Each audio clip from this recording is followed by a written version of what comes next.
Lilly-Rose Wither always hated her name. She felt like she should have been named Spinach or Lettuce. With a last name like Wither, why would you choose the name of a flower? At least wilted spinach made a good salad. A wilted or withered flower was only good for compost. Sometimes Lily felt like she was only good for compost. Until Lily was 18, that is. She decided, at her age of consent, she would get a tattoo. She had a friend draw a lily and a rose intertwined. It was an obvious choice, but she thought it was better than getting her boyfriend's name tattooed somewhere on her body. She was at least adult enough to know he wouldn't be in her life forever, but he was better than the compost heap for now. Lily walked into the tattoo parlor feeling confident. Okay, maybe a little scared, but only because she didn't know anyone else with a tattoo. She had no first-hand knowledge of the experience, no one to tell her if it would hurt or be worth it. When she walked in, she was mostly ignored.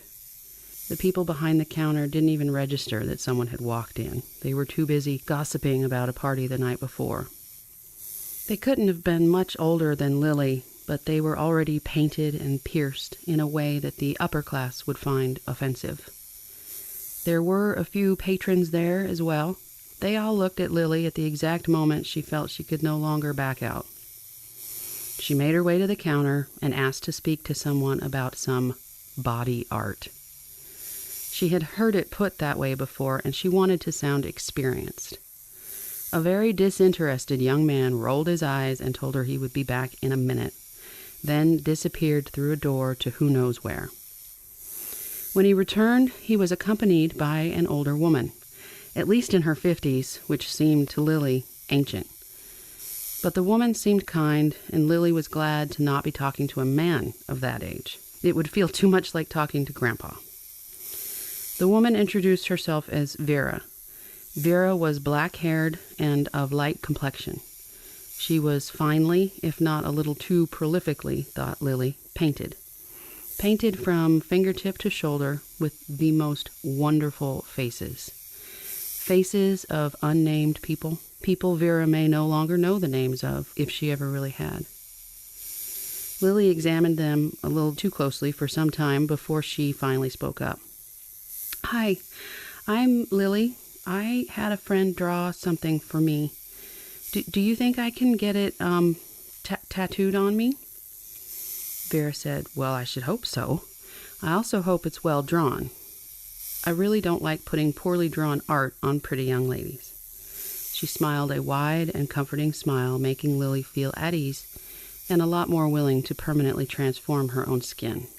Several minutes later, Vera was prepping Lily's skin for the procedure.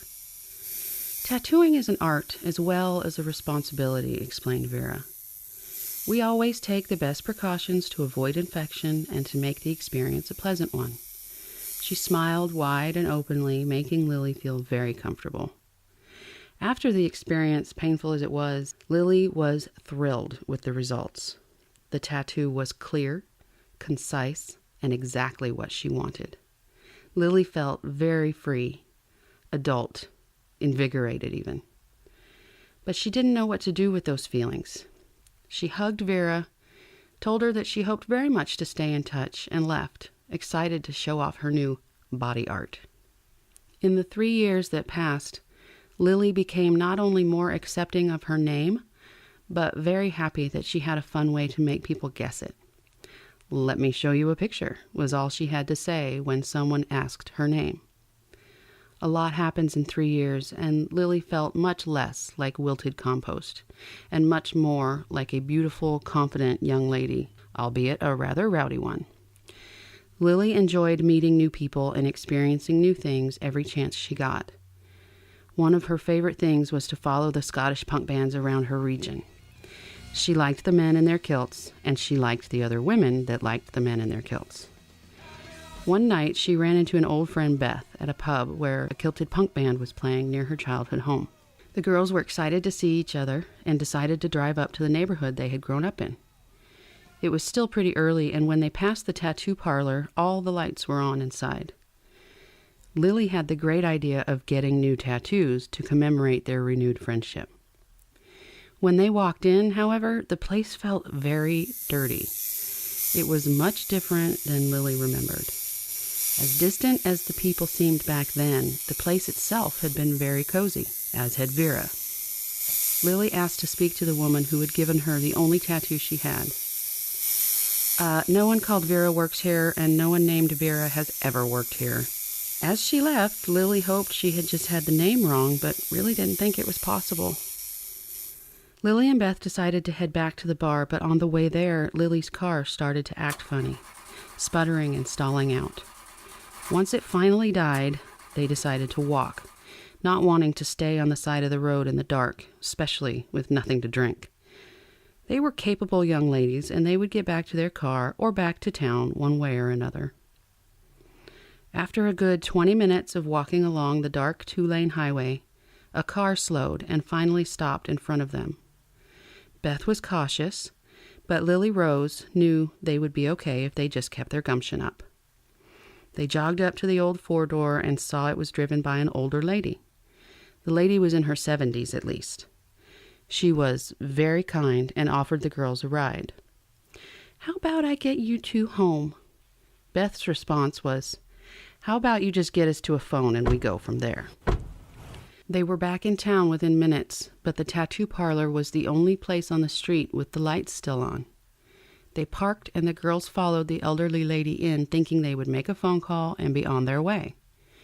When they walked in, the place had transformed once again into a grotesque place of horror and disgust. The girls were instantly considered fodder for the taking by the repugnant men and women who were in attendance. The girls were groped and grabbed at.